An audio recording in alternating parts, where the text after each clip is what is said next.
कौन से तत्व प्रभावित करते हैं? देखिए, ये प्रश्न कई बार पूछा जाता है और महत्वपूर्ण है, इसलिए इसको ध्यानपूर्वक सुने कि वर्तमान उपभोग पर हमने वर्तमान आमदनी का प्रभाव देखा है।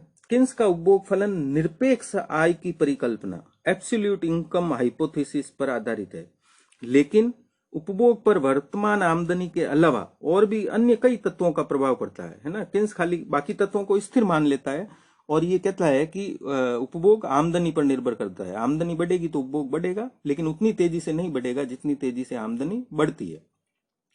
लेकिन उपभोग इस आमदनी के अलावा अन्य कई तत्वों पर भी निर्भर करता है। उन तत्वों को हम दो भागों में बांट सकते हैं।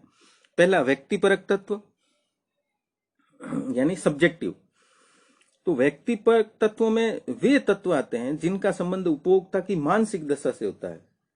तो व्यवहार में हम देखते हैं कि कुछ उपभोक्ता स्वभाव से ही ज्यादा खर्चीले होते हैं और कुछ जो है कंजूस या मितव्ययी प्रकृति के होते हैं और वे बचत में ज्यादा विश्वास रखते हैं। ये उन व्यक्तियों के स्वभाव में होता है, ये उनकी मनोदशा में होता है।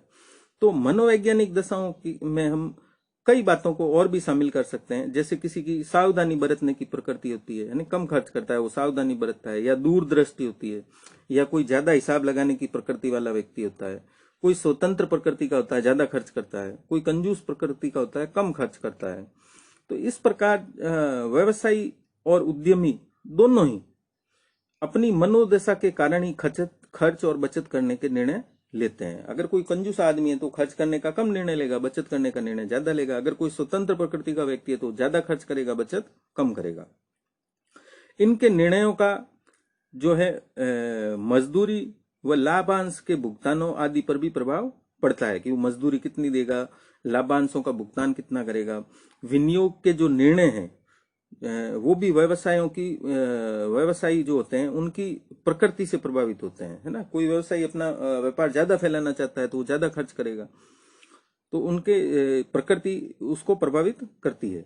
तो इन व्यक्तिपरक तत्वों के अलावा जो है दूसरे तत्व हैं वस्तुपरक तत्व, जिनका प्रभाव ज्यादा पड़ता है। तो वो वस्तुपरक तत्व कौन कौन से हैं? वस्तुपरक तत्व में सबसे पहला है आय व कीमतों की भावी प्रत्याशा, यानी भविष्य में क्या कीमतें होंगी। तो आमदनी और कीमतों के संबंध में जो भावी संभावनाएं हैं या जो भावी प्रत्याशाएं, एक्सपेक्टेशंस है लोगों की, का वर्तमान उपभोग पर काफी प्रभाव पड़ता है। यदि उपभोक्ता ये सोचते हैं कि भविष्य में उनकी आमदनी बढ़ेगी तो वे आज अपना उपभोग बढ़ाने को तैयार हो जाएंगे। इसके विपरीत यदि उन्हें लगता है कि भविष्य में आमदनी घटेगी तो ऐसी स्थिति में वे वर्तमान में अपना उपभोग कम करना शुरू कर देते हैं। इसी प्रकार से कीमतों की भविष्य की संभावनाएं भी वर्तमान के उपभोग को प्रभावित करती है।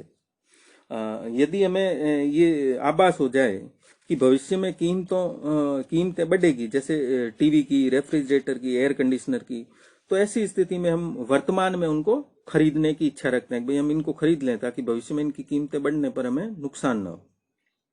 और यदि हमें लगता है कि नहीं, भविष्य में इनकी कीमतें घटेगी, तो ऐसी स्थिति में अगर हमें वर्तमान में खरीदना भी है तो हम उसे कुछ समय के लिए टाल देते हैं, भाई इसकी कीमतें घटेगी, उस समय हम खरीद लेंगे।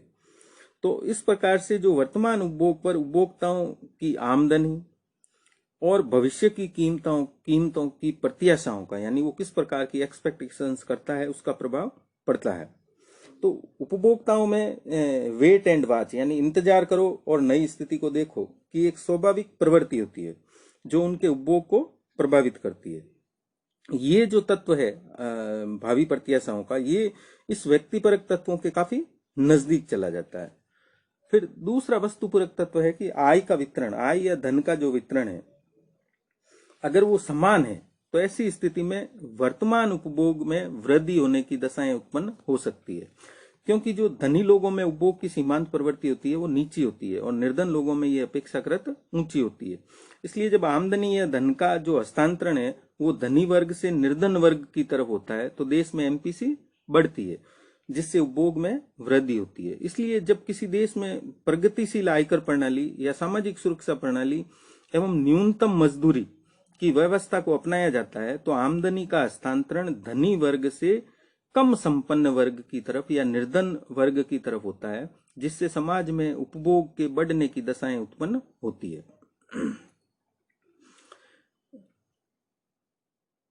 फिर हम आते हैं वस्तुपरक तत्व, जो तीसरा है वो है धन या परिसंपत्ति की मात्रा उपभोक्ताओं के पास कितनी है। तो जो वर्तमान उपभोग पर उपभोक्ताओं के पास पाए जाने वाले कुल धन या परिसंपत्ति की मात्रा का भी प्रभाव पड़ता है। धन में हम शेयर्स, बॉन्ड, भवन, सोने चांदी के आभूषण आदि को शामिल कर सकते हैं। ये अगर किसी के पास ज्यादा मात्रा में उपलब्ध है तो उसके वर्तमान उपभोग बढ़ने की संभावना होती है, क्योंकि वो इनमें से कुछ को बेच करके उससे जो मुद्रा प्राप्त करता है उसका उपयोग उपभोग बढ़ाने में कर सकता है। जब कीमतें घटती है तो वास्तविक जो मुद्रा राशि है की बकाया राशियों में वृद्धि हो जाती है, जिससे उपभोक्ता अधिक धनी हो जाते हैं। क्योंकि जब कीमतें घटती है तो उस घटी हुई कीमतों पर, मान लीजिए पहले उसके पास 100 रुपए थे और किसी वस्तु की कीमत 20 रुपए किलो थी तो वो 5 किलो खरीद पाता था। अब अगर उसकी कीमत घट करके 15 रुपए किलो हो गई है तो ऐसी स्थिति में वो अब 7 किलो खरीद पाता है। यानी उसकी वास्तविक जो मुद्रा की बकाया राशियां हैं उनकी मात्रा बढ़ जाती है, जिससे वो अपने आप को धनी महसूस करता है और उपभोग पर ज्यादा खर्च करता है। इसी प्रकार से जो शेयर्स की कीमतें हैं या वास्तविक जमीन जायदाद की कीमतें हैं, जेवर यानी सोने चांदी की कीमतें हैं, जब बढ़ जाती है तो उनके जो स्वामी होते हैं, जो उपभोक्ता होते हैं, उनके पास धन की मात्रा भी बढ़ जाती है, जिससे उपभोग व्यय में वृद्धि होने की दशा उत्पन्न हो जाती है। इसके विपरीत अगर सामान्य कीमतों के बढ़ने यानी मुद्रास्फीति के बढ़ने या शेयर, बॉन्ड, जायदाद, जेवर आदि के भाव गिर जाते हैं तो इनके जो धारक हैं, जिनके पास ये है, उनके पास धन की मात्रा घट जाती है और उनका उपभोग व्यय भी कम हो जाता है। तो इस प्रकार से उपभोग पर धन की मात्रा का प्रभाव पड़ता है। फिर नेक्स्ट हम लेते हैं तरल परिसंपत्तियों की मात्रा, यानी उनके पास जो लिक्विड एसेट्स हैं वो कितने हैं।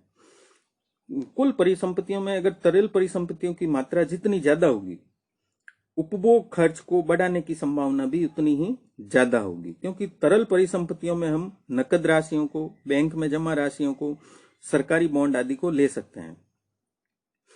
तो इन सरकारी बॉन्ड या सरकारी प्रतिभूतियों को बाजार में आसानी से बेचकर मुद्रा प्राप्त की जा सकती है और उसे मुद्रा में परिवर्तित करके उपभोग को बढ़ाया जा सकता है। लेकिन जैसे भवन है या किसी प्रकार का गोदाम है तो इन्हें इतना तरल परिसंपत्ति नहीं माना जाता है, क्योंकि इन्हें बेचने के लिए दलालों की आवश्यकता होती है। तो इसी प्रकार जो सोना चांदी के आभूषण है का भी उनका एक अपना बाजार होता है।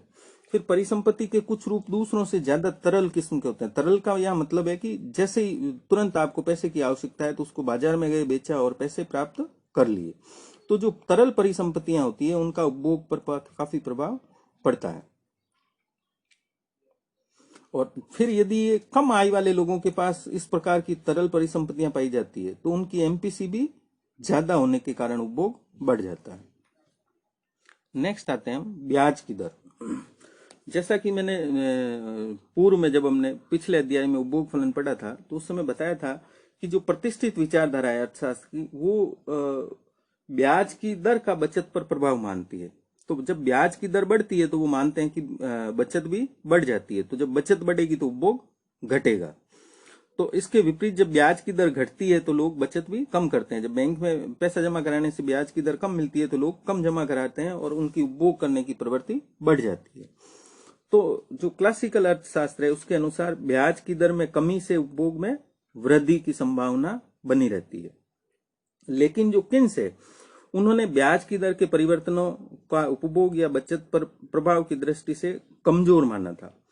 फिर भी सामान्य तौर पर हम ये कह सकते हैं कि ब्याज की दर के बढ़ने से ऋणदाता की आमदनी बढ़ती है, जिससे उसका उपभोग अधिक हो सकता है। लेकिन साथ में जो ऋणी होता है, जो ऋण लेने वाला होता है, उसकी जो खर्च योग्य आमदनी है वो घट जाती है, क्योंकि उसे अधिक ब्याज चुकाना पड़ता है, जिससे उसका उपभोग घट भी सकता है। तो अलग अलग प्रभाव पड़ेगा, है ना, ब्याज की दर का ऋणी पर और ऋणदाता पर। जो ऋण लेने वाला है और जो ऋण देने वाला है, दोनों पर अलग अलग प्रभाव पड़ेगा। इसलिए जब ब्याज की दर बढ़ती है तो ऋणदाता और ऋणी पर अलग अलग किस्म के प्रभाव पड़ सकते हैं। इसी प्रकार ब्याज की दर घट जाती है तो उसका प्रभाव ऋणदाता पर विपरीत पड़ेगा और जो ऋणी जिसने ऋण लिया है उस पर अनुकूल पड़ेगा, यानी अब उसको ब्याज कम चुकाना पड़ेगा। ऐसी स्थिति में ऋणदाता का उपभोग कम तथा ऋणी का उपभोग बढ़ जाता है। आधुनिक युग में भी ब्याज की दर के परिवर्तनों का प्रभाव उपभोग पर स्वीकार किया जाता है, क्योंकि आजकल कम ब्याज की दर पर बाजार में उपभोग की वस्तुएं उपलब्ध हो जाती है। जैसे आपको कार चाहिए, टीवी चाहिए, रेफ्रिजरेटर चाहिए, तो आसानी से उपलब्ध हो जाती है। कई बार तो हम देखते हैं 0 इंटरेस्ट रेट पर देने को तैयार हो जाते हैं, जिससे ग्राहक उनकी तरफ आकर्षित होते हैं और उनके उपभोग में वृद्धि हो जाती है। नेक्स्ट है फिर साख की उपलब्धता, यानी देश में जो उधार की सुविधा है अगर वो बढ़ जाती है तो ऐसी स्थिति में उपभोग में भी वृद्धि होगी। अब जैसे भारत में ही देख लें या अपने यहीं देख लें तो कार, स्कूटर और अन्य जो टिकाऊ वस्तुएं हैं उनको किस्तों में खरीदने की कई सारी स्कीम्स आती है। तो अगर इस प्रकार की सुविधा उपलब्ध हो जाती है तो देश में निजी उपभोग को बढ़ावा मिलता है। लोग सोचते हैं हम किस्तों में पैसा चुका देंगे तो मोटरसाइकिल खरीद लेते हैं, हम कार खरीद लेते हैं। तो विकासशील देशों में साख की सुविधा का विस्तार करके उपभोग को बढ़ाने का प्रयास किया जा सकता है। अगर साख पर हम प्रतिबंध लगा देंगे तो इसका उपभोग पर विपरीत प्रभाव पड़ेगा। नेक्स्ट है फिर सरकार की राजकोषीय नीति। राजकोषीय नीति का मतलब होता है सरकार की कर और व्यय की नीति। तो सरकार अपनी इस कर और व्यय की नीति में परिवर्तन करके भी उपभोग को प्रभावित कर सकती है। अगर वह प्रत्यक्ष करों में, यानी जैसे मान लें आयकर में कमी करती है तो जो लोगों को कम आयकर देना पड़ेगा और उनकी जो व्यक्तिगत खर्च के लायक आमदनी है, जो डिस्पोजेबल इनकम है, जो व्यय योग्य आमदनी है, वह बढ़ जाएगी। और जब व्यय योग्य आमदनी बढ़ जाएगी तो वह उपभोग को बढ़ा देगी। इसी प्रकार से परोक्ष कर है, यानी अप्रत्यक्ष कर, जैसे बिक्री कर है, उत्पाद शुल्क है आदि में कमी कर देते हैं। तो जितनी हम कमी करेंगे उतनी वस्तुओं की कीमतें कम हो जाती है और इससे भी उपभोग बढ़ता है। तो इस प्रकार सरकार कल्याणकारी कार्यों पर खर्च करके आमदनी के वितरण को बदलकर उपभोग को बढ़ा सकती है। ये सब सरकार करती है बजट के माध्यम से। तो वो बजट के माध्यम से आवश्यक उपाय करके निजी उपभोग को बढ़ा सकती है। इसके विपरीत यदि सरकार करों में वृद्धि करती है तो उससे उपभोग को सीमित किया जा सकता है या उपभोग को घटाया जा सकता है। नेक्स्ट है फिर कीमत नियंत्रण और राशनिंग। तो इन दोनों के द्वारा उपभोग को प्रभावित किया जा सकता है। इसके द्वारा हम उपभोग की वस्तुओं का वितरण सुधार कर, यानी राशनिंग के द्वारा हम वस्तुओं का वितरण सुधारते हैं राशन की दुकानों के माध्यम से, और जो कम आय वाले व्यक्ति हैं उनकी उपभोग में वृद्धि की जा सकती है। सरकार जैसे विलासिता की वस्तुओं के उत्पादन को सीमित करने की दिशा में भी कदम उठा सकती है और साथ में आवश्यक वस्तुओं के उत्पादन को बढ़ाने का प्रयास भी कर सकती है। तो इस प्रकार से सरकार कीमत नियंत्रण कर दे कि भाई राशन की दुकानों पर 2 रुपए किलो अनाज मिलेगा। तो ऐसी स्थिति में जो निर्धन लोग हैं उनका उपभोग बढ़ जाएगा क्योंकि उन्हें सस्ता अनाज उपलब्ध हो रहा है। फिर नेक्स्ट हम आते हैं कंपनियों की वित्तीय नीति में परिवर्तन। जो कंपनियां होती है वो अपनी नीतियों में परिवर्तन करके भी उपभोग को प्रभावित कर सकती है। जब वो शेयर होल्डर्स, उनके जो शेयर खरीदे हुए लोग होते हैं, उनको ज्यादा लाभांश वितरित करती है तो उन लोगों की जो शेयर होल्डर्स होते हैं उनकी आमदनी बढ़ जाती है और वे ज्यादा खर्च करने की स्थिति में आ जाते हैं। लेकिन अगर लाभांश कम वितरित करें और मुनाफों को ज्यादा मात्रा में या लाभ को ज्यादा मात्रा में कंपनियां अपने पास ही रोक के रख ले तो ऐसी स्थिति में शेयर होल्डर्स को आय प्राप्त नहीं होगी और वो उनको उपभोग बढ़ाने में कठिनाई महसूस होगी, जिससे उपभोग प्रभावित होगा। नेक्स्ट है फिर व्यापार चक्र। व्यापार चक्र का मतलब होता है आर्थिक मंदी और आर्थिक तेजी की स्थिति। तो आमतौर पर जब आर्थिक मंदी होती है तो उस समय उपभोग का स्तर नीचा हो जाता है। मंदी होती है, लोगों के पास पैसा नहीं होता है, बाजार में तो हम देखते हैं कि उपभोग का स्तर कम हो जाता है। और जब तेजी की स्थिति या आर्थिक उत्थान की स्थिति होती है तो ऐसी स्थिति में उपभोग का स्तर बढ़ जाता है या ऊंचा हो जाता है। तो उपभोग की मात्रा आर्थिक उतार चढ़ाव से भी प्रभावित होती है। विकासशील देशों में केन्स का ऐसा मानना था कि हम विनियोग को बढ़ा करके और गुणक के माध्यम से आमदनी में वृद्धि कर सकते हैं, जिससे उपभोग में वृद्धि होगी, और जब उपभोग से वृद्धि होगी तो ऐसी स्थिति में फिर आमदनी में वृद्धि होगी और इस प्रकार से अर्थव्यवस्था मंदी से तेजी की तरफ जाएगी। तो ये उपयुक्त विवेचन से अब स्पष्ट हो गया है कि वर्तमान उपभोग और वर्तमान आमदनी के अलावा अन्य ऐसे कई तत्व होते हैं जो उपभोग को प्रभावित करते हैं। इसलिए देश में उपभोग को प्रभावित करने के लिए वर्तमान आमदनी के साथ साथ अन्य तत्वों पर भी ध्यान केंद्रित करना होना चाहिए। जैसे समाज में आमदनी व धन का वितरण कैसा है, लोगों के पास कितनी व किस किस प्रकार की परिसंपत्ति है, ब्याज की दर किस प्रकार की है, साख की सुविधाएं कितनी विकसित हुई है, सरकार की राजकोषीय नीति यानी कर और खर्च की नीति किस प्रकार की है, आर्थिक विकास कौन सी अवस्था में है। सरकार अपनी नीतियों से देश में प्रचलित उपभोग को भी प्रभावित कर सकती है। चूंकि जो उपभोग और विनियोग होता है वो राष्ट्रीय आय के दो प्रमुख अंग होते हैं, हम राष्ट्रीय आय में पढ़ चुके हैं। तो राष्ट्रीय आय के निर्धारण में इनकी महत्वपूर्ण भूमिका होती है तथा ये जो समष्टि अर्थशास्त्र का मुख्य स्तंभ माने जाते हैं। एक देश को अपने आर्थिक विकास करने तथा आर्थिक उतार चढ़ावों को सीमित करने के लिए उपभोग और विनियोग पर ध्यान केंद्रित करना आवश्यक होता है। एक उपभोग फलन के वक्र पर एक बिंदु से दूसरे बिंदु पर जाने का यह अर्थ होता है कि वर्तमान आमदनी के परिवर्तन का प्रभाव उपभोग की मात्रा पर देखना, यानी कि वर्तमान आमदनी में जो परिवर्तन हुआ है उसका उपभोग पर क्या परिवर्तन पड़ा है या क्या प्रभाव पड़ा है। लेकिन स्वयं उपभोग फलन के वक्र जब ऊपर की तरफ खिसक जाते हैं तो उसका मतलब होता है कि पूर्व आमदनी पर ही उपभोग की मात्रा बढ़ गई है। जैसे हमने SCF1, SCF2, SCF3 लिया था। ऐसा उपभोग को प्रभावित करने वाले कई तत्वों में परिवर्तन के कारण हो सकता है। जैसे उपभोग की सीमांत प्रवृत्ति